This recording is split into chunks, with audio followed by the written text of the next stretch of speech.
pode me explicar?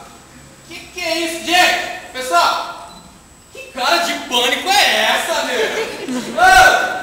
Jesus é alegria. Eu tô tão alegre, gente. Não, vamos fazer o seguinte, vamos combinar um negócio com esse pessoal aqui, gente? Vamos tirar essa cara de pânico, essa cara de tristeza, porque Jesus é a nossa alegria, amém? Amém! Pessoal, vamos tirar essa cara, vai, pelo amor de Deus, vamos ajudar, gente, vai! Aê! Palmas pra ela, gente! Olha só como melhorou! Não melhorou? Melhorou bem!